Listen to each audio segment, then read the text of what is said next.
आपके साथ मैं हूं सुचेता कुकरेती। आप देख रहे हैं वो शो जिसमें हर खबर पर माइक ऑन होता है। माइक ऑन है इस शो में आपसे जुड़ी बड़ी खबरों पर मैं माइक ऑन करती हूं, अपने मेहमानों के माइक ऑन करती हूं, इसीलिए क्योंकि मैं जानती हूं कि इस खबर पर आप विमर्श सुनना चाहते हैं। आज सबसे पहले जिस खबर पर मैं माइक ऑन कर रही हूं, संविधान दिवस का मौका था, लेकिन नाम संविधान का है, लेकिन एसआईआर पर संग्राम आज पूरे दिन देखने को मिला।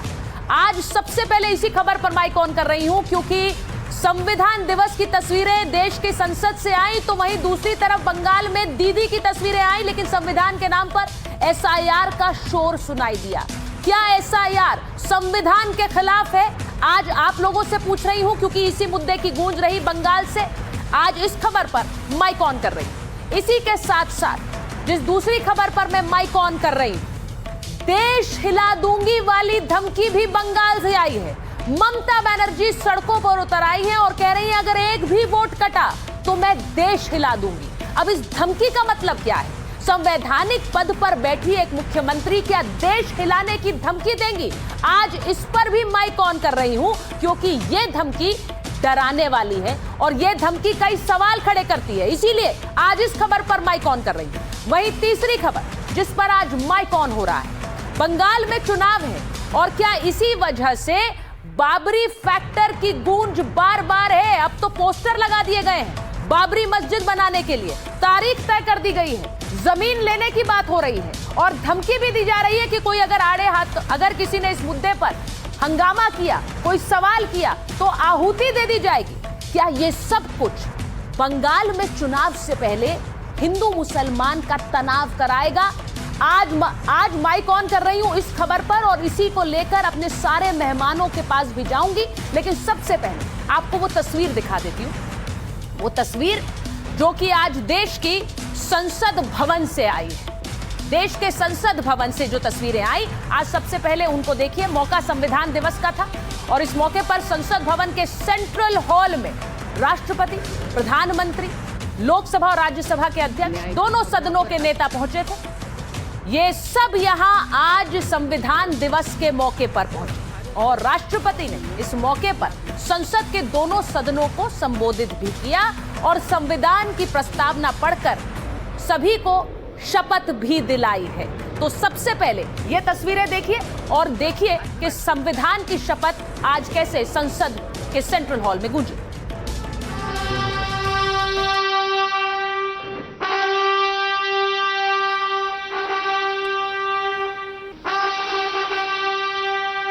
शपथ का न्याय की भावना पर आधारित भारतीय न्याय संहिता, भारतीय नागरिक सुरक्षा संहिता और भारतीय साक्ष्य अधिनियम को लागू किया गया है। हम भारत के लोग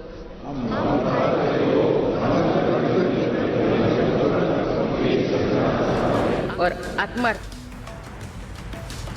तो एक तरफ संसद में संविधान की शपथ ली गई तो दूसरी तरफ देखिए बंगाल में क्या हो रहा था। ममता बनर्जी सड़कों पर उतर आई थी और ममता बनर्जी ने संविधान दिवस पर बड़ी चेतावनी दे दी। मतलब दिन तो संविधान का था लेकिन बात एसआईआर की हो रही थी। ममता बनर्जी सड़कों पर उतरी है और कह रही है कि 2029 में बहुत भयंकर लड़ाई होगी। ये तस्वीरें जरा ममता बनर्जी की देख लीजिए। ममता बनर्जी आज सड़क पर उतरकर क्या कह रही है? ममता बनर्जी कह रही हैं कि एसआईआर की लड़ाई, ममता ने कहा 2029 में बहुत भयंकर लड़ाई होगी, तुम्हारी सरकार रहेगी नहीं। शकुनी मामा कहां छिपेंगे सोच लीजिए। बंगाल पर आघात को खुद पर आघात मानूंगी, ये ममता बनर्जी कह रही है।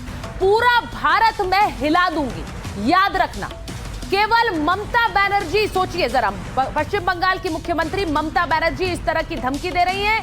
वो कह रही है कि पूरा देश हिला दूंगी अगर हम पर हमला किया, एक भी वोट कटा। अब देश में एक राज्य की मुख्यमंत्री इस तरह से देश हिलाने की धमकी देती है, इस पर बहुत सी प्रतिक्रियाएं आई हैं। आज इस खबर पर इसीलिए माइक ऑन कर रही हूं। लेकिन सिर्फ वही नहीं है, उनके मंत्री क्या कह रहे हैं? उनके मंत्री मोहम्मद सिद्दीकुल्ला चौधरी ने क्या कहा? वो कह रहे हैं कि नाम की कटौती होगी तो आग से खिलवाड़ होगा। हम इसे बर्दाश्त नहीं करेंगे, ये कह रहे हैं सिद्दीकुल्ला चौधरी। अब इसका मतलब क्या है? आग से खिलवाड़। सही नाम होना चाहिए, नाम की कटौती होगी तो हम इसे बर्दाश्त नहीं करेंगे। अब एसआईआर की प्रक्रिया तो इसीलिए है ना, इसीलिए है कि सही नाम रहे और गलत नाम कटे। लेकिन अगर मंत्री साहब तय करेंगे कि कौन सा नाम सही और कौन सा गलत, तो फिर तो वहां जिस तरह की तनाव होगी वो अभी पश्चिम बंगाल में नजर आने भी लगी है। सवाल एक तरफ ये कि संविधान बचाने की बात करने वाली ममता बनर्जी संविधान दिवस पर ही सियासत क्यों करने लगी? ममता को कहीं एसआईआर में कटने वाले नामों का या कहीं वोटों का डर तो नहीं सता रहा है कि उनके वोट कटेंगे? क्योंकि अभी तक क्या हुआ जरा वो देख लेते हैं। अब तक 14 लाख फॉर्म वापस जमा नहीं हुए हैं एसआईआर की प्रक्रिया में पश्चिम बंगाल में। ईसी ने इन्हें गैर हाजिर, डुप्लीकेट या मृत वोटर बताया है। करीब 6,70,000 वोटर मृत पाए गए। सोमवार को यह आंकड़ा 10,33,000 था। आयोग के मुताबिक आने वाले दिनों में संख्या बढ़ेगी। अब तक के आंकड़ों के मुताबिक क्या 14 लाख नाम कटेंगे? अब यही वो सवाल है जिसकी वजह से विपक्षी पार्टियां एसआईआर को रोकना चाह रही हैं, क्योंकि सवाल वोटों का है। तभी तो जब बात नहीं बनी तो केरल, पश्चिम बंगाल, तमिलनाडु की सरकार भी सुप्रीम कोर्ट पहुंच गई। लेकिन चुनाव आयोग ने वहां भी सख्त लहजे में जवाब दिया। अब जरा सुनिए कि सुप्रीम कोर्ट में एसआईआर को लेकर ईसीआई ने क्या कहा, इलेक्शन कमीशन ऑफ इंडिया ने क्या कहा है। उन्होंने कहा है कि राजनीतिक दल अनावश्यक डर फैला रहे हैं, अनावश्यक तथ्यों को बढ़ा चढ़ाकर प्रचारित किया जा रहा है। एसआईआर एक नियमित और आवश्यक प्रक्रिया है। इलेक्शन कमीशन कह रहा है कि मतदाता सूची को ज्यादा सटीक बनाना हमारा उद्देश्य है। अब साफ है कि जैसे बिहार में विपक्षी पार्टियों ने एसआईआर रुकवाने के लिए जोर लगाया, कोर्ट ने इसे रोका नहीं, वैसे ही अब देश में हो रहे एसआईआर सर्वे को लेकर भी एक माहौल बनाया जा रहा है। लेकिन एक तरफ एसआईआर पर जंग है तो दूसरी तरफ पश्चिम बंगाल में बाबरी पर भी बवाल मचा हुआ है। आज ये इसलिए कह रही हूं क्योंकि बंगाल में चुनाव से पहले एक तरफ एसआईआर, दूसरी तरफ बाबरी। ये क्यों हो रहा है? ममता बनर्जी के विधायक ने पहले बाबरी मस्जिद बनवाने का ऐलान किया और अब ये पोस्टर जारी कर दिए। जो पोस्टर आप देख रहे हैं ये पश्चिम बंगाल में जगह जगह लगा दिए गए। अब सवाल है कि एक तरफ एसआईआर का विरोध, दूसरी तरफ बाबरी की बात। बंगाल में आखिर कैसी सियासत को धार दी जा रही है, जरा ये आप खुद सोचिए। इसी पर सारे माइक ऑन कर रही हूं और ये भी बता रही हूं कि पश्चिम बंगाल के राज्यपाल हमारे साथ जुड़ेंगे। ममता बनर्जी और उनकी धमकी को लेकर वो क्या कहते हैं? वो खुद गए थे बॉर्डर पर देखने कि क्या वाकई घुसपैठिए देश छोड़कर भाग रहे हैं एसआईआर के डर से। इन सब पर बात करूंगी, पहले ये रिपोर्ट देखिए।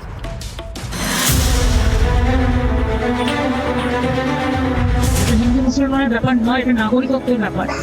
আমরা সবাই এক, এটা মাথায় রাখতে হবে।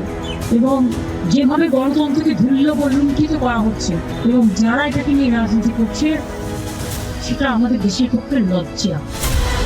संविधान दिवस के मौके पर दिया हुआ ममता बनर्जी का ये बयान एसआईआर पर जंग का चैप्टर 2 था। इससे पहले ममता बनर्जी वोट कटने पर देश हिलाने की बात कह चुकी।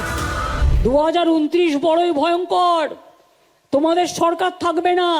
শকুনি মামারা সেদিন কোথায় পালাবে, এখন থেকে ঠিক করে জায়গা রেখে দাও।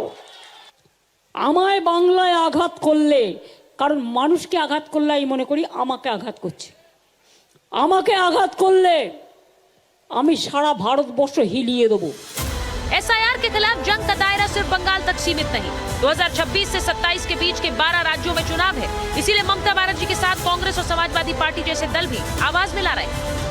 राहुल गांधी ने जो आवाज उठाई थी, ममता जी ने साथ दिया था। आज ममता जी उठा रही हैं, हम भी उनका साथ देंगे। इस तरह का नंगा नाच एसआईआर के नाम पर हो रहा है, वो तो बर्दाश्त नहीं किया जाएगा। तो अगर इस चोर दरवाजे से सत्ता में बैठकर देश पर शासन करना चाहते हैं तो लोकतांत्रिक ढंग से हर कदम पर सड़क से सदन तक विरोध। लोकतांत्रिक व्यवस्था में विपक्ष को आवाज उठाने का हक है, लेकिन क्या लोकतंत्र के नाम पर आग लगाने की धमकी जायज है? ममता बनर्जी के मंत्री तो यही कर रहे हैं। सही नाम होना चाहिए, नाम की कटौती होगी, आग से खिलवाड़ होगा, हम इसे बर्दाश्त नहीं करेंगे। एक तरफ ममता के मंत्री एसआईआर को आग से खिलवाड़ बता रहे हैं तो दूसरी तरफ ममता की पार्टी के विधायक हुमायूं कबीर 6 दिसंबर को नई बाबरी मस्जिद की बुनियाद रखने की बात पहले ही कर चुके हैं। तमाम विरोध के बावजूद उसका पोस्टर भी जारी कर दिया गया। इन दोनों पर सबसे खास है ममता की चुप्पी। सवाल है कि क्या एसआईआर और बाबरी मस्जिद पर बयान के जरिए बंगाल में ध्रुवीकरण की कोशिश हो रही है? क्या एसआईआर को एनआरसी बताकर 2026 में बंगाल में और 2027 में उत्तर प्रदेश में हिंदू मुसलमान की राजनीति पर ही चुनाव होगा? और मेरे साथ जो मेहमान जुड़ने वाले हैं, मैं एक बार फिर से आपको बता दूं कि पश्चिम बंगाल के गवर्नर हमारे साथ जुड़ेंगे, सीवी रमन बोस। लेकिन पहले मैं आपको बता दूं कि मेरे साथ माइक ऑन है में जो मेहमान जुड़ रहे हैं, जिनका माइक ऑन है आज की खबर पर, हमारे साथ राधिका खेड़ा जी जुड़ रही हैं, बीजेपी की प्रवक्ता हैं। प्रोफेसर संगीत रागी जुड़ रहे हैं, राजनीतिक विश्लेषक है, दिल्ली यूनिवर्सिटी में प्रोफेसर हैं। हमारे साथ अभय दुबे जी जुड़ रहे हैं, प्रवक्ता है कांग्रेस पार्टी के। हमारे साथ अमित जमई साहब जुड़ रहे हैं, प्रवक्ता है समाजवादी पार्टी के। संजय शर्मा जी टीएमसी का पक्ष रखेंगे और सैयद जवाद साहब राजनीतिक विश्लेषक है, स्टूडियो में हमारे साथ है। बहुत बहुत स्वागत है आप सभी का। मैं सबसे पहले तो इसी बात पर आना चाहती हूं कि पश्चिम बंगाल में ममता बनर्जी कह रही है देश हिला दूंगी। अब राधिका जी अभी आई नहीं है स्टूडियो में, लेकिन मैं उनसे शुरुआत करती। लेकिन मैं संजय जी जरा बताइए, आपकी अब वो पश्चिम बंगाल की मुख्यमंत्री हैं, कह रही है एक भी नाम कटा तो मैं देश हिला दूंगी। क्या ये धमकी जायज है? क्या ये धमकी ठीक है? मैं मानती हूँ वो वोटर के लिए कह रही हैं, वो ईसीआई की प्रक्रिया पर सवाल उठा रही हैं, चिट्ठी भी लिख रही हैं, लेकिन ये देश हिलाने वाली धमकी क्यों दे रही है? लोकतांत्रिक तरीके से निर्वाचित सरकारों को अपदस्थ करना, उन्हें सत्ता से बेदखल करना तो भाजपा की पुरानी आदत रही है। अभी चुनाव आयोग जो खेला खेल रहा है, सारा देश और दुनिया देख रही है कि चुनाव आयोग पे जो कारगुजारियां हो रही हैं वो बहुत संदिग्ध अवस्था में दिख रही हैं। लोगों का विश्वास नहीं हो रहा है कि हमारा वोट हम जिसे दे रहे हैं उसी को जा रहा है कि नहीं जा रहा है। ऐसी हालत में एसआईआर की प्रक्रिया अपनाई जा रही है। आपने गौर किया होगा, एसआईआर जब से चालू हुआ है, एसआईआर प्रक्रिया जब से चालू की गई है, बहुत सारे बीएलओ की डेथ हो गई है। आज यूपी में एक बीएलओ की डेथ हो गई। उसकी वजह उसके घर वालों ने यही बताया कि वो चुनाव आयोग चुनाव के जो काम आपका ऑडियो थोड़ा खराब हो रहा है संजय जी। संजय जी आपका प्रेशर में थी और उनके दिन हम भारत के लोग, आज संविधान दिवस के दिन हम भारत के लोग ऐसे चुनाव आयोग की कारगुजारियों को क्यों बर्दाश्त करें, क्यों सहन करें। और दीदी ममता बनर्जी ने क्या गलत कही है? दीदी ममता बनर्जी ने कहा है एक भी जेन्युइन वोटर का नाम यदि वोटर लिस्ट से हटता तो मैं हिला के रख दूंगी। कौन तय करेगा कि जेन्युइन वोटर कौन है? मेरा आपसे सिंपल सवाल है, ये कौन तय करेगा कि जेन्युइन वोटर कौन है?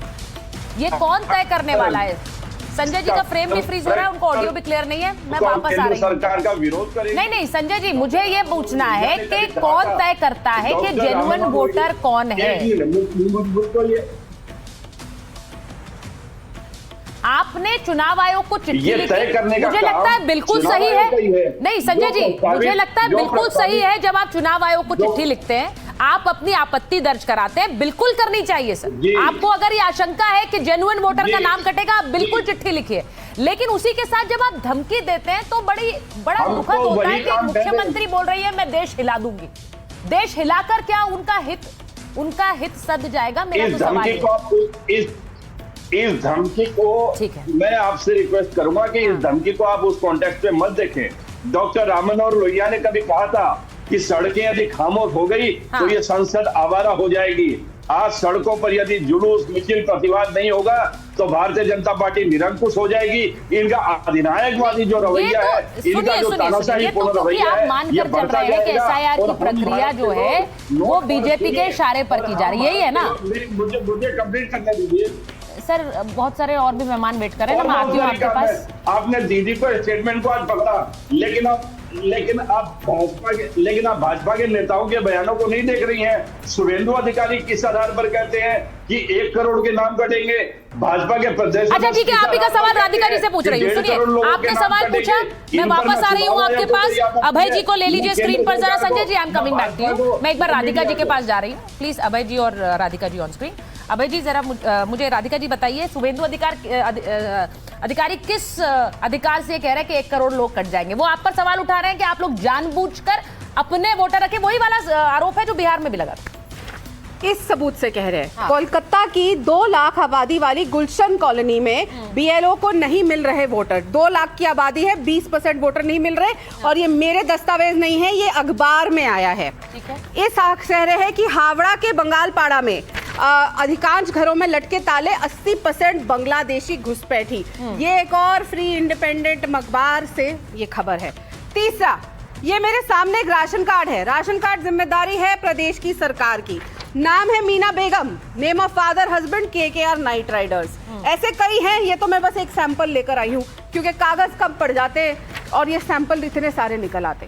तो अगर आप धमकी देंगे, मैं आज आपको साफ कह दूं, ममता दीदी जो धमकी देती हैं, कभी बेटियों को कहती है रात को घर से बाहर मत निकलो, इस बात से हम कह रहे हैं कि बंगाल की हर एक बेटी उस मौदत के खिलाफ वोट देगी जो आज खुद जहां पे काली माँ को पूजा जाता है, वहां पे वो महिला कह रही है आके कि घर से बाहर कैसे निकली, तो वो लड़कियों की जितनी आबादी है सब ममता बनर्जी के खिलाफ वोट देगी। जो बांग्लादेशी, और ये खुदा की इसलिए रहे हैं क्योंकि इनका वोट बैंक खिसक रहा है। ये जहां बड़े बड़े ताले लग रहे हैं, जहां के ये राशन कार्ड है, जहां के और वोटर आई कार्ड की ऐसे लाइनें लगी हुई हैं। इतने सारे BLO भी तो सामने आ रहे हैं, BLO प्रोटेस्ट कर रहे हैं, उन सब पे सवाल ना उठाए विपक्ष, उन सब पर कोई भी सवाल अगर उठाता है तो आप कहते हैं ये मोटिवेटेड है।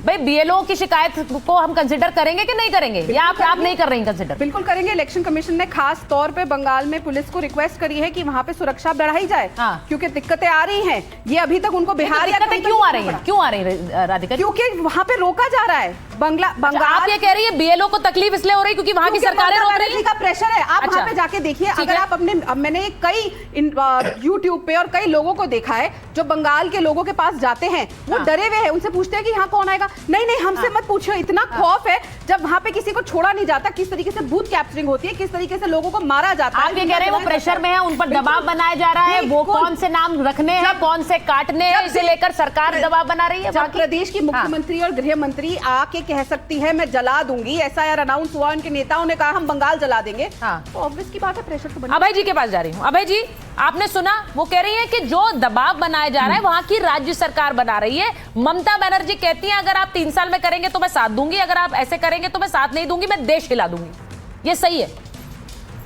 देखिए, ये हमको आज संविधान दिवस है, देशवासियों को संविधान दिवस की बहुत शुभकामनाएं। 2 महत्वपूर्ण बातें बाबा साहब अम्बेडकर ने अपनी कंस्टिट्यूएंट असेंबली में संविधान सभा में कही थी, और ऐसा प्रतीत होता है कि शायद आज ही के लिए उन्होंने ये 2 महत्वपूर्ण बातें कही। 16 जून 1949 को इंडियन हाई कोर्ट अम्बेडकर साहब ने कहा संविधान में ऐसा कोई प्रावधान नहीं है कि किसी धूर्त या मूर्ख व्यक्ति को ऐसी व्यक्ति की नियुक्ति रोक सके जो कार्यपालिका के इशारे पर काम करने वाला हो। चुनाव आयुक्त की नियुक्ति का आर्टिकल था 289, बाद में वो आर्टिकल 324 के नाम से जाना गया।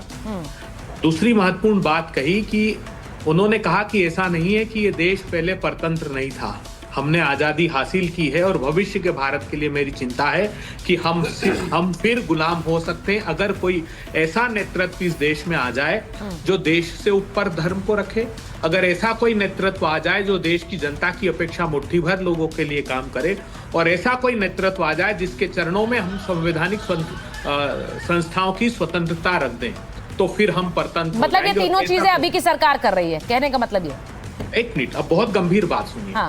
जो बात शुभेंदु अधिकारी कह रहे हैं वो ज्ञानेश गुप्ता ने, चुनाव आयुक्त ने 12 राजनीतिक दलों के सम्मुख बिहार के SIR के दौरान कही, जब SIR की प्रक्रिया स्टार्ट नहीं हुई थी। उन्होंने कहा 20% वोट तो कटेंगे ही कटेंगे। क्यों ज्ञानेश जी, ये ज्ञान कहां से मिला आपको? क्योंकि भारतीय जनता पार्टी ये तय करती है कि कौन से नाम कटेंगे। देखिए अभय जी, मैं आपसे ये पूछूंगी इसलिए क्योंकि बिहार के चुनाव में आप लोगों ने SIR वोट चोरी ये मुद्दा इतना उठाया। जब ग्राउंड पर हम लोग गए, और मैं आप स्वतंत्र है ये बात इसके विरोध में बोलने के लिए, लेकिन वो SIR का मुद्दा था नहीं ग्राउंड पर। अब अच्छा। इसी वजह से आप बोल सकते हैं कि था, आपको लगता है, लेकिन उसको लेकर क्या आप लोगों की जो जनादेश बिहार की जनता ने दिया उससे तो ऐसा नहीं लगा। और दूसरी बात यह है, अब आप कह रहे हैं कि धर्म को ऊपर रखती है ये सरकार।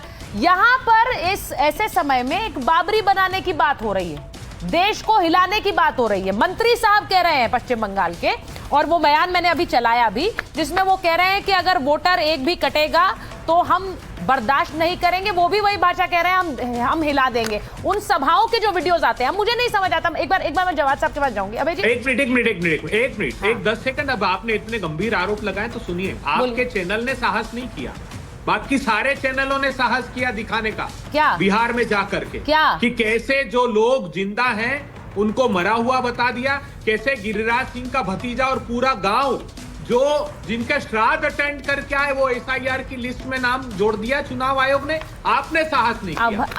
अभय जी ये आप कैसे अज्यूम कर रहे हैं? ये आप कैसे अज्यूम कर रहे हैं? मैं ये नहीं कहती हूं कि एसआईआर की प्रक्रिया में गलतियां नहीं हुई हैं, बिल्कुल हुई हैं, और ये मत कहिए हमने ये दिखाया भी है। लेकिन सुनिए बात सीधी है कि ये प्रक्रिया होनी चाहिए कि नहीं होनी चाहिए, फर्जी वोटर हटना चाहिए कि नहीं हटना चाहिए। आप इन प्रिंसिपल इससे सहमत है कि नहीं सहमत है? बहस इस बात पर है, क्योंकि जब ये प्रक्रिया होती है आप लोग सवाल उठाते हैं। मैं एक बार प्रधानमंत्री ने आरोप क्या लगाया? मैं अमित जी के पास को बाहर करना है। हाँ। गट्टा की सारा नैरेटिव वही था जो यहाँ नहीं तो घुसपैठिए को बाहर नहीं करना है क्या? नहीं करना? हाँ क्या घुसपैठिए को बाहर करना है कि नहीं करना है? कितना किया बताओ बिहार में? हाँ। ज्ञानेश गुप्ता से पूछा, ठीक, मुंह पर ताला लग गया उनके। ठीक है, कितने किए बिहार में बताओ? अब मैं एक बार मोदी जी ने कहा कि घुसपैठियों को बाहर, तो मोदी जी बताइए ना। ठीक है, अब मैं वापस आ रही हूँ राधिका जी, मैं वापस आ रही हूँ। एक बार जरा मैं संगीत रागी जी के पास भी जाऊंगी। प्रोफेसर रागी, वो कह रहे हैं कि घुसपैठिए का डर दिखाते हैं, घुसपैठियों को बाहर नहीं निकालते हैं, सिर्फ प्रक्रिया होती है वोटर काटने की। लेकिन अब ये मामला बहुत गंभीर होता जा रहा है, क्योंकि जो संवैधानिक पदों पर बैठे हैं, अब वहां की मुख्यमंत्री खुद सड़क पर उतर गई हैं। जरा वो तस्वीरें चलाइए, सड़क पर उतर रही हैं, संविधान लहरा रही हैं और कह रही हैं कि कोई नाम नहीं काटने दूंगी। सुचरिता, पश्चिम बंगाल की मुख्यमंत्री जो है वो तानाशाह की तरह काम करती हैं, और चुनाव जिस प्रकार से पश्चिम बंगाल में वामपंथी जीता करते थे, ताकत, गुंडागर्दी, वहसीपना, दरिंदगी, वोट चोरी, जिसे साइंटिफिक रिगिंग कहते हैं, इस सब का प्रयोग करते थे। और बांग्लादेश से आए रेडिकल मुस्लिम घुसपैठिया, इस्लामिस्ट घुसपैठिया, मैं जानबूझ करके कह रहा हूँ, ये इनके लिए राजनीतिक दामाद हो गए हैं। और चूंकि ये राजनीतिक दामाद हैं और ये राजनीतिक दामाद इनके लिए मुफ्त वोट बैंक है, भारत एक बारूद की ढेर पर खड़ा है।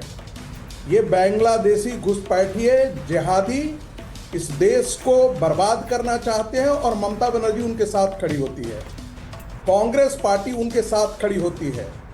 आसाम के अंदर कांग्रेस का एक नेता हुआ करता था, देवकांत बरुआ, वो कहता था हम अली और कुली के सहारे शासन करते हैं। ये कुली कौन था? ये बांग्लादेशी मुसलमान ही था। जनरल एसके सिन्हा की रिपोर्ट आई थी तो उन्होंने कहा था except for the lower Brahmaputra valley entire Assam looks like Bangladesh. लेकिन इन लोगों ने बांग्लादेशी मुसलमानों के लिए, कठमुल्लों को बचाने के लिए आईएमडीटी एक्ट लाया। उस आईएमडीटी एक्ट को सुप्रीम कोर्ट ने खारिज किया। उस खारिज एक्ट में फिर बचाने के लिए कांग्रेसियों ने दुष्कर्म किया। तो कांग्रेसी आज के दिन में वो पुरानी कांग्रेस नहीं है, ये ध्यान रखिएगा, ये इटालियन नेशनल कांग्रेस है। यूरोप का घुसपैठिया नेतृत्व कर रहा है इस कांग्रेस पार्टी का आज के दिन में। पहले तो रूम से नेतृत्व चलता था, अब कोई और इसका नेतृत्व कर रहा है। प्रोफेसर रागी, आप कांग्रेस पर सवाल उठाए रहे हैं। मैं आपसे गंभीर बात प्रोफेसर रागी और आप देश में जो आज अराजकता की सृष्टि की हुई है, ये आपने की हुई है या किसी और ने की हुई है? आप अभी चैनल में नवीन चावला जैसा दरबारी, अभी सुनिए कांग्रेस पार्टी इटालियन है या इंडियन है, मैं इस पर अभी बहस नहीं कर रही हूँ। सुनिए मेरी बात। मैं प्रोफेसर आगे सिंदूर बंद नहीं हुआ। कांग्रेस पार्टी पाकिस्तान से फिर क्रिकेट मैच खेलेंगे। बांग्लादेश में हिंदुओं की हत्या का मुद्दा उठाते हैं, बांग्लादेश को क्रिकेट के लिए आमंत्रित कर देते हैं दोगले लोग। बांग्लादेश होने से बचाना है। चीन के चाटुकार, चीन की आरती में इतने व्यस्त हैं। अच्छा ठीक है, मैं एक चीज पूछना चाह रही हूँ प्रोफेसर रागी, आप ये बार बार कहते तो है, लेकिन मेरी समस्या दूसरी है। आम लोग जो ये शो भी देख रहे हैं, ये जो बीएलओ से जुड़ी हुई समस्याएं आ रही हैं, जिसको ममता बनर्जी उठा रही हैं, क्या वो गलत है? क्यों आ रही हैं इस तरह की समस्याएं? क्यों ये प्रोटेस्ट हो रहे हैं? कहीं पर आत्महत्या की खबर आ रही है। ये बिल्कुल गलत है। कैसे है गलत, बताइए ना। बिहार के अंदर क्यों नहीं बीएलओ ने आत्महत्या की थी? ठीक है, अरे पर खबरें तो राजस्थान और मध्य प्रदेश से भी आ रही है। सरकार की खबरें तो राजस्थान और मध्य प्रदेश से भी आ रही है प्रोफेसर राजीव। गुजरात से भी आ रही है।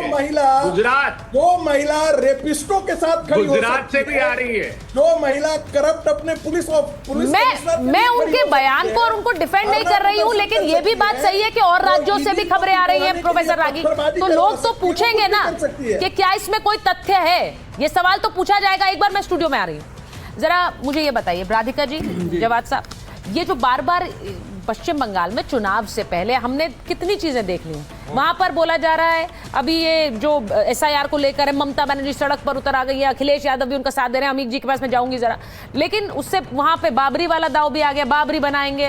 ये सब कुछ इशारा कर रहा है कि वहां पर एक हिंदू मुसलमान करने की कोशिश हो रही है। बिल्कुल हो रही है। हाँ। और सभी को मेरा जय हिंद, जय संविधान। बात का आगाज अपने एक शेर से करता हूँ कि तुम्हारे जब्र में और हमारे सब्र में एक जंग जारी है, ये तो मुस्तकबिल ही बताएगा कि पलड़ा किसका भारी है। देखिए, पश्चिम बंगाल के अंदर ममता बनर्जी जी को भी जो है वो ध्रुवीकरण की आइडियोलॉजी सूट करती है, चाहती नहीं कि सेकुलर पार्टीज आ जाएं। और ये जो नूरा कुश्ती पश्चिम बंगाल में करी जा रही है ध्रुवीकरण की, ये दोनों का इंटरनली गठजोड़ जो है वो मुझे लग रहा है। दूसरी बात, एसआईआर के मुद्दे पे जहाँ तक बात आएगी, तो एसआईआर जो लोग करा रहे हैं, चुनाव आयोग करा रहा है, ज्ञानेश जी बताइए, जो 12 राज्य सेलेक्ट करे हैं उन्होंने, उसका आधार क्या है और इतनी जल्दबाजी क्यों है?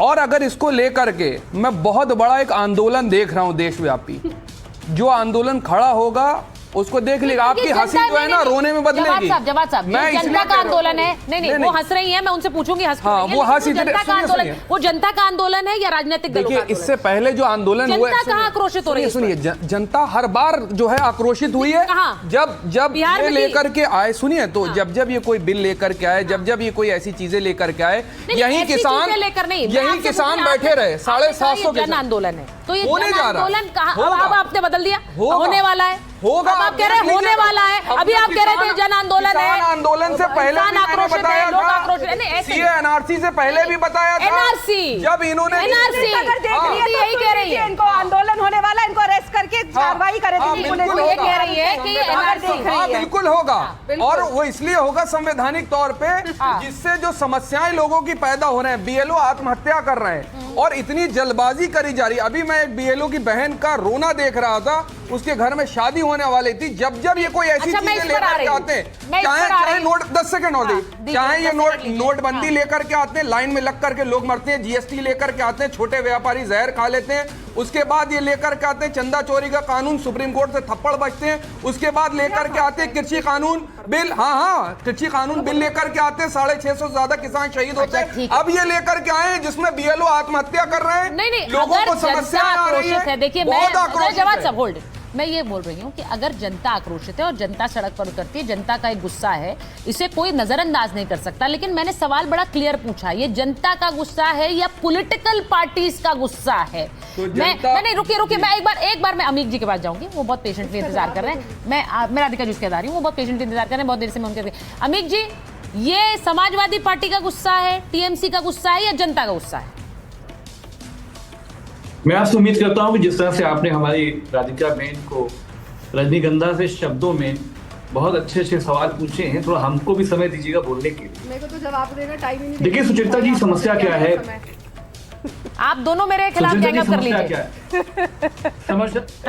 सुचेता जी, समस्या क्या है? आदरणीय ममता बनर्जी साहिबा की या मेरे नेता माननीय अखिलेश यादव जी की जो समस्या है, हम सब की समस्या ये है कि एसआईआर के नाम पे जो कुछ हो रहा है, हमारे उत्तर प्रदेश में आपको एग्जांपल बताऊं कि बीजेपी आरएसएस कर क्या रही है। 2022 में 89 सीट्स पे समाजवादी पार्टी 200, 600, 1000, 2000, 4000, 5000 करके हम 2.5 लाख वोटों से 2022 का हम चुनाव हार गए। अब आप ये सुनिए कि जब ये कहा जा रहा है कि 20% वोट काट दिए जाएंगे, पश्चिम बंगाल हो या उत्तर प्रदेश हो, बीजेपी का एक विधायक है हमारे योगी आदित्यनाथ जी का, बदलापुर से रमेश मिश्रा जी है, सुनिए आप क्या कह रहे हैं। ये जनाब कह रहे हैं, इस अभियान में तीव्र कटवाइए, जो विपक्षी हैं उनका नाम कटवाइए, इस अभियान में तीव्र गति से लग जाइए, मेरा कटवाइए, जो विपक्षी हैं उनका नाम कटवाइए, डिजाइन ये है कि जो विपक्षी हैं, जहां उनका वोट का क्वेश्चन, उस वोट को फोकस करके भाजपा का विधायक कह रहा है सिस्टम से कि वो वोट कटवाइए।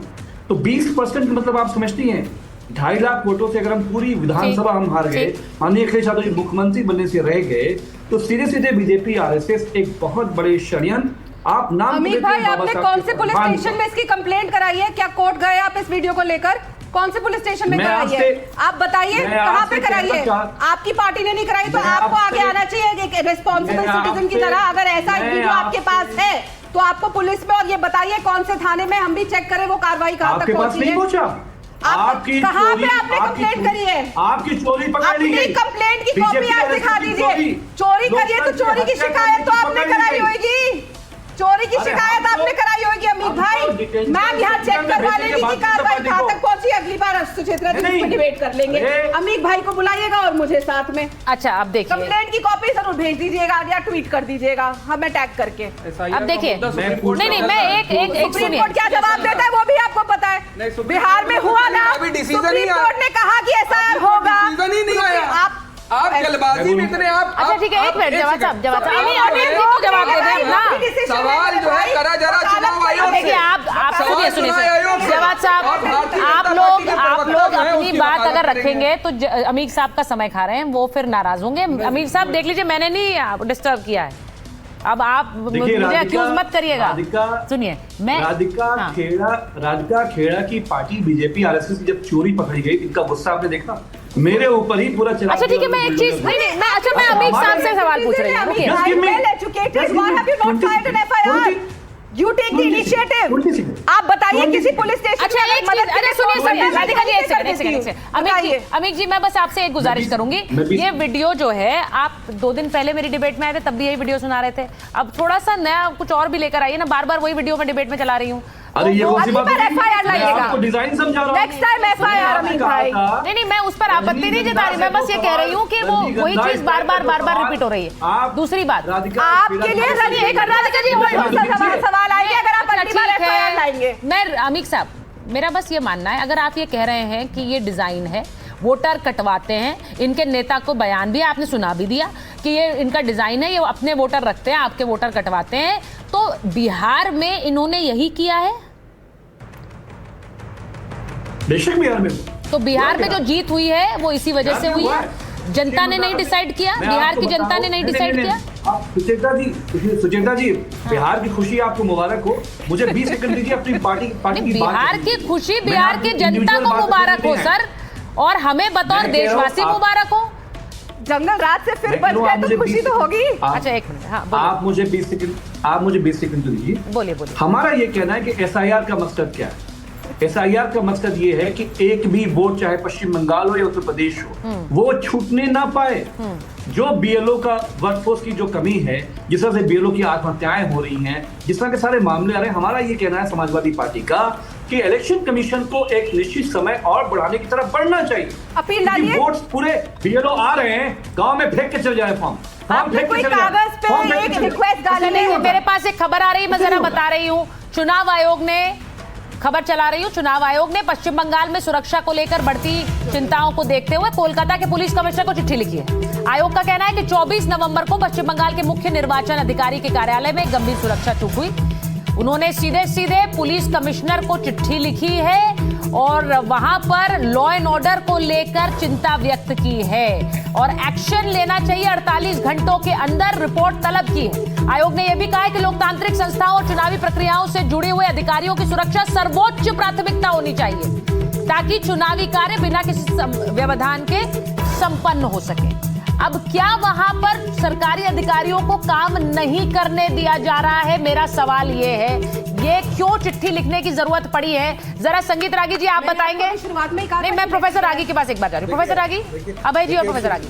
देखिए सुचरिता, संजय जी आ रही। पश्चिम बंगाल में यदि आप वाकई लोकतंत्र को जीवित रखने देना चाहते हैं तो उसकी 2 शर्तें बहुत जरूरी है। एक तो ममता बनर्जी को डिसमिस कीजिए, वहां पर राष्ट्रपति शासन लगाइए और वोटर लिस्ट जो है उसका प्यूरिफिकेशन होना चाहिए। ये जितने बैठे हुए बांग्लादेशी कठमुल्ले जो पश्चिम बंगाल में घुसपैठ करके वोटर बन गए हैं उन सबको बाहर फेंकिए। उनको हिंद महासागर में भेजना है, उनको हिंद महासागर में भेजिए, अरब सागर में भेजना है, अरब सागर में भेजिए, लेकिन उनको भारत में नहीं होना चाहिए। बांग्लादेशी कठपुतली कह रहे हैं, उसमें क्या है? जब चुनाव आएंगे आतंकवादी एक मिनट रुकिए, एक सेकंड जवाब साहब, एक मिनट, एक वो कंप्लीट कर लें। नागरिक नहीं है उसे वोट देने भाई जो देश का नागरिक नहीं है उसे निकालिए, वो कह रहे हैं, इसमें आपत्ति क्या है? जिन्हें अभी तक निकाले, जहाँ जहाँ चुनाव होते वहीं घुसपैठी आते हैं भारतीय जनता पार्टी का एजेंडा लेकर के। भारतीय जनता पार्टी का एजेंडा जल्दी से जवाब दे दीजिए। वो वैलिड सवाल पूछ रहे हैं, वो कह रहे हैं आप लोग चुनाव में हमेशा घुसपैठियों की बात करते रहते हैं। अच्छा एक सेकंड सुनिए, जवाब दे रही है। इसका जवाब रागी साहब, एक सेकंड। 20 साल पहले ममता जी ने देश की संसद में इसका जवाब दिया था। याद दिला दूं, उनका गठबंधन आपसे था ना ममता जी का? 1 मिनट बता रही हूँ गठबंधन आपसे था ना? रागी जी बोलने दीजिए। गठबंधन आपसे था। एक सेकंड रागी जी एक सेकंड, रागी साहब एक सेकंड। गठबंधन तो भारतीय जनता पार्टी से। ये वीडियो है कांग्रेस की सरकार का, जब ममता बनर्जी ने स्पीकर के मुंह पे संसद में तमाशा करके ऐसे कागज उड़ाए थे। किसके साथ थी सत्ता में? मत बोलिए, आपको कोई नहीं सुना जा रहा। क्यों नहीं सुना? उन्होंने तब भी जो दिल्ली में दंगे नहीं जवाब, मैं वो जवाब दे रही है, इस तरह से मत करिए। नहीं बोले फिर मैं आपको बोलने नहीं, जवाब साहब इस तरह से मत करिए, याद रखिएगा। महिला भी धमकाएंगी भी, महिला की शक्ति धमकाएंगी भी। आप तो देश को धमका रहे हैं कि यहाँ पे आंदोलन होगा, जब देश की जनता आंदोलन कांग्रेस के भीतर हो रहा है। क्यों डर लगता है? कृष्णा लवरू को बाहर निकालो, राहुल गांधी अभी कहा, अरे लीजिए अभय जी, मैं अभय जी के पास जा रही हूँ, आप स्क्रीन पर नहीं है। एक मिनट रुकिए, जल्दी से बोलिए। हाँ जल्दी से बोलिए। आंदोलन तो बिहार के अंदर कांग्रेस के अंदर हो रहा है, जो आज भी मीटिंग हुई है कि कृष्णा लवरू ने कितने पैसे लिए, महादेव ऐप सट्टा के मुखिया चीफ जो है उसके लिए रिस्पॉन्सिबल देवेंद्र यादव, जो जेल भी रह के आए हैं दंगे भड़काने के लिए छत्तीसगढ़ में, वो प्रभारी बनाए गए। कितनी सीटें उन्होंने बेची, उसके लिए क्या आपने क्या किया वो आप नहीं देखेंगे। राधिका में समय बहुत कम है। सिद्धारमैया वर्सेस डीके, फिर कृष्णा लवरू, भाई वो तो कहाँ चली गई हैं? अभय जी बोले बताइए जरा, जल्दी से जवाब दे दीजिए। आप बहुत सारे मुद्दे हो गए आपके लिए कवर करने के लिए। हाँ देखिए, बहुत डरपोक लोग हैं ये। दिल्ली में धमाका किया पाकिस्तान के आतंकवादियों ने, मोदी जी ने मुंह सील लिया। क्यों? क्योंकि उन्होंने कहा था कि ऑपरेशन सिंदूर अभी जारी है। आप तो कपड़े बदले थे 3 बार। सुनिए ना, बोलने दीजिए ना, बोले 1 मिनट सुनिए। इतने डरपोक लोग हैं, चीन ने इतना बड़ा हमला किया, अरुणाचल प्रदेश को चीन का हिस्सा बता दिया, लेकिन मोदी जी मुंह खोलने को तैयार नहीं। चीन के चाटुकार अभी भी आरती उतारने में लगे। हमारे गंभीर सवाल ये हैं कि एसआईआर के माध्यम से 26,000 औसत एक कंस्टिट्यूएंसी में वोट काटे हैं बिहार में। और ये हमने वोटर यात्रा, अधिकार यात्रा के समय ही राहुल गांधी ने कहा था कि ये चुनाव को चोरी करने की कोशिश है, और वो सिद्ध हो गया। भैया आप बतौर बिहार मीडिया प्रभारी थे, बताइए कृष्णा लवरू के ऊपर आप लोगों ने क्या एक्शन लिया? जमीन पे आपके नेता बैठ गए, आपके यहाँ पे उन्होंने बोला कि दलितों का अपमान पप्पू यादव नहीं कर रहे हैं, आपने क्या किया? नहीं हुआ, ठीक है क्यों डर रहे? अच्छा आप स्टूडियो में है, ये बात मैं भी मानती हूँ, जो स्टूडियो में होता है उसे एडवांटेज होता है, दूसरे को बोलने का मौका कम मिलता है। ये बात फैक्ट है। मैं एक बार सुनिए, मैं आप सबसे कह रही हूँ, मैं आपको रोक रही हूँ। मेरे साथ पश्चिम बंगाल के गवर्नर जुड़ रहे हैं, मैं गवर्नर सर के पास एक बार जाना चाह रही हूँ। गवर्नर सर बहुत बहुत धन्यवाद एनडीटीवी इंडिया पर आने के लिए। पश्चिम बंगाल में जो स्थिति इस वक्त है उस पर बहुत सारे सवाल उठ रहे हैं, खुद ममता बनर्जी बयान दे रही हैं। आप तो खुद बॉर्डर पर गए थे, वहां पर क्या हो रहा है? घुसपैठिए जा रहे हैं क्या? क्योंकि एक अफवाह फैलाई जा रही है कि लोकल मुसलमानों को तंग किया जा रहा है। न्यूज़पेपर में मैंने ये पढ़ा, thousands of people belong to particular community, वो भारत से रक्षा के लिए बांग्लादेश जाता है। ऐसा कुछ हालत नहीं है। मैंने खुद देखा, जो जिनको आइडेंटिटी कार्ड नहीं है, इंडियन सिटीजनशिप नहीं है, जो इलीगल माइग्रेंट्स, वो लोग यहाँ से बांग्लादेश जाता है, उनका रिकॉर्ड चेक करता है कि बांग्लादेशी है तो डिपोर्टेशन करेगा, नहीं तो भारत में रहेगा। भारतवासी लोग एसआईआर के बारे में बांग्लादेश जाना वो एक कहानी है, ठीक नहीं। सर, ममता बनर्जी कह रही हैं कि ये एसआईआर नहीं है, ये एनआरसी हो रहा है, लोगों को निकालने की प्रक्रिया हो रही है। आप सहमत हैं इससे? हमारे देश में जो रहेगा कौन रहेगा कौन नहीं रहेगा। इसके लिए हमारे सिटीजनशिप एक्ट के रूल से ये तो सिटीजनशिप एक्ट का साबित करने का एक्सरसाइज नहीं, ये तो अच्छा सच्चा वोटर्स कौन हो और फेक वोटर्स कौन हो ये फाइंड आउट करने का एक्सरसाइज है। ये डेमोक्रेसी का इनएविटेबल पार्ट है। SIR should be welcome. देखिए, मुख्यमंत्री धमकी भी दे रही हैं, वो अब इसे चेतावनी भी कह सकते हैं। वो कह रही है मैं पूरा देश हिला दूंगी अगर इस तरह से कोई भी वोटर का नाम कटा। ये सही बात नहीं है, आप इसे कैसे देखते हैं? डेमोक्रेसी में डिफरेंस ओपिनियन होना यूजुअल है। मुख्यमंत्री ने थोड़ा एलिगेशंस नहीं तो कंप्लेंट्स दिया है, वो कंप्लेंट्स ऑब्जेक्टिवली एग्जामिन करना है, आवश्यक कार्यवाही करना है, SIR कंटिन्यू करना है। सर, मैं ये कहूंगी कि ममता बनर्जी धमकी दे रही हैं आप पर, आप खुद भी एक तरह से SIR की प्रक्रिया का समर्थन कर रहे हैं। आप कह रहे हैं कि जेन्युइन वोटर और जो असली वोटर है और नकली वोटर है उसकी पहचान करने के लिए बहुत ज़रूरी है। बहुत धन्यवाद सर, क्योंकि आपने समय निकाला। मैं एक बार ज़रा ये ज़रूर कहना चाहूँगी कि जो बात अभय जी मैं आ रही हूँ आपके पास, ये जो उन्होंने बात कही है, उन्होंने कहा ये घुसपैठियों को हटाने की प्रक्रिया नहीं है। आप लोग जो है बार बार कहते हैं बार बार घुसपैठ, अब देखिए ये बात जो अभी सैयद जवाद साहब स्टूडियो में कह रहे थे घुसपैठियों वाली बात आ जाती है, उन्होंने बड़ा क्लियरली बोला ये घुसपैठियों को हटाने की बात नहीं है, ये रियल वोटर और फेक वोटर की पहचान का है। तो इसमें गलत क्या कह रहे हैं? नहीं। मुझे लगता है उन्होंने बहुत क्लियरली ये बात बता दी कि अगला आप लोग बोलते रहते हैं घुसपैठियों को हटाएंगे या फिर वो कह रहे हैं कि बॉर्डर पर पहुंच रहे हैं, वो खुद डर से पहुंच रहे हैं।